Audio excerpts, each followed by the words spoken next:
Prototype 2 is one of those sequels that hurts in a very specific way. Not because the concept was bad, but because the execution walked straight off a cliff. And if you just watched my video on why Heller sucked, then you already know a good chunk of the damage. That man was basically a one-person wrecking crew aimed directly at the franchise's foundation. But this video isn't just about Heller. This video is about how Prototype 2 as a whole collapsed, and how a series with insane potential never stood back up. This is why Prototype 2 failed and why it didn't have to.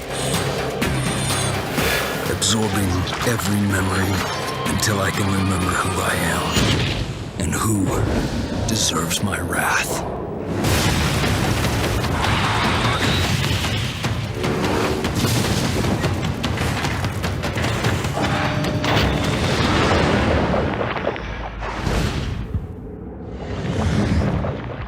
Prototype didn't die because players lost interest. It died because Prototype 2 misunderstood everything that made the first game special. The atmosphere, the mystery, the identity, the horror, the slow burning paranoia, and underneath the shouting, the retcons, the rewrites, and the corporate fingerprints all over the script, you could see the exact moment the franchise flatlined. So let's dig into how a game with all the momentum in the world managed to drown itself.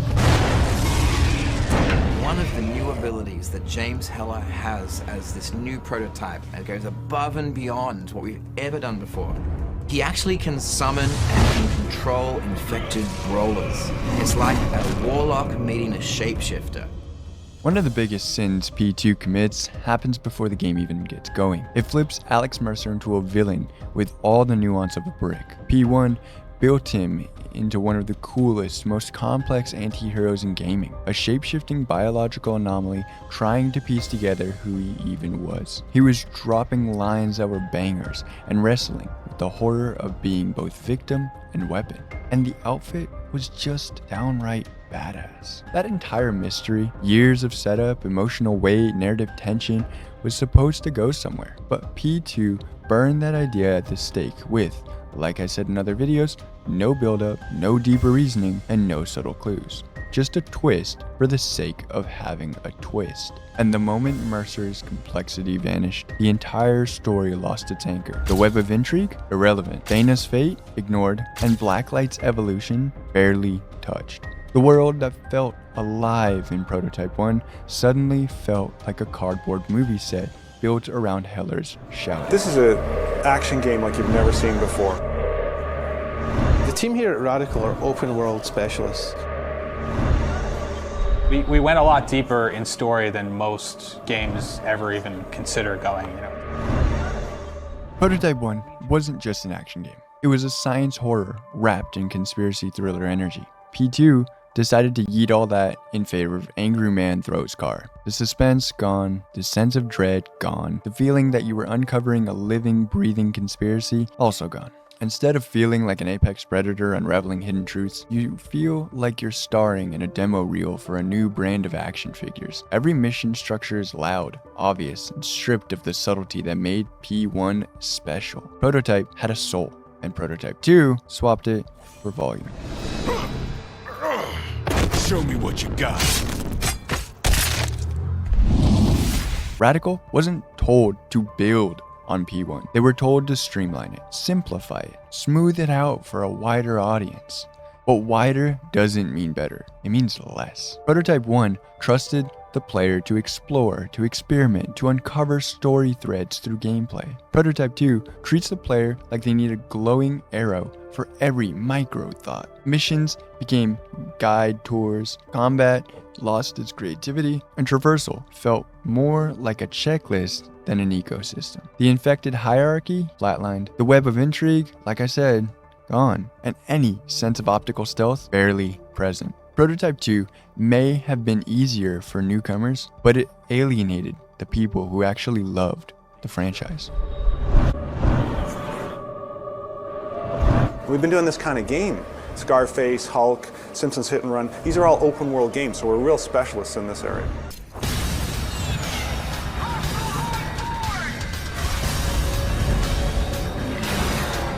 And here's the part that really seals the coffin shut. Prototype 2 was made under the brutal conditions. Radical Entertainment was dealing with layoffs mid-development. Activision wasn't convinced the first game justified a sequel. Budgets were tight, deadlines were tighter, and every risky idea, the stuff that made Prototype, got shaved down or tossed to save time. P2 wasn't crafted. It was assembled like furniture from a company that definitely went bankrupt the week after printing the instructions manual. Despite a bigger marketing push, P2 sold less than Prototype 1, and Activision responded with the loving embrace of a sledgehammer. The studio was gutted and converted into a support team. It wasn't just a game failing, it was a franchise being buried. The air. And it's just really exciting because it's something that you really wouldn't expect this character to be able to do, and it's something that, one of the animators had an idea of, we could pull this off. And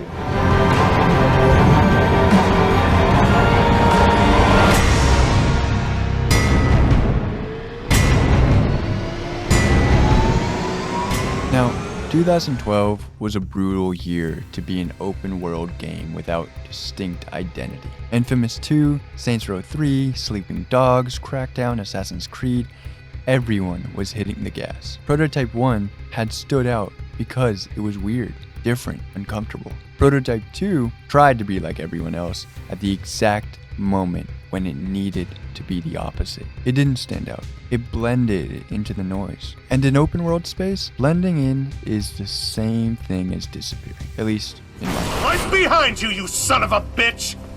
You must think I'm dumb as fuck! Disappearing all the fucking time, disobeying orders? Who got to you? This is the part most people forget. Prototype, as an IP, didn't fail. Prototype 2 failed. And once the sequel nuked the foundation, there was nothing left for a third game to stand on. Prototype 1 ended with mystery, horror, and infinite potential. Prototype 2 ended with a scream, a punch, and a retcon nobody believed. The momentum died right alongside the storytelling. Players were ready for escalation, not simplification. Ready for answers, not replacements. Ready for a trilogy, not a detour. Prototype deserved better. But here's the twist. Prototype might not be dead. In 2025, survey testers claimed Activision was quietly floating questions about a new Prototype project. Not a remaster, a revival. And if those whispers are real, they hint at a return to the tone of Prototype 1. A rebooted Mercer, and a New York that feels alive again. No confirmations, unfortunately, which means no guarantees. But Activision doesn't survey corpses. If there's heat, there's interest. If there's interest, there's money. And we all know that Activision loves its money. And if there's money, Prototype might claw its way back from the grave. Like Blacklight, it doesn't die, it mutates. I looked for the truth. Found it. Didn't like it. Wish the hell I could forget it. Alex Mercer. The city suffered for his mistakes. For what he did at Penn Station. And whoever he was, that's a part of me. Because when I close my eyes, I see the memories of 1,000 dead men screaming as I take their lives.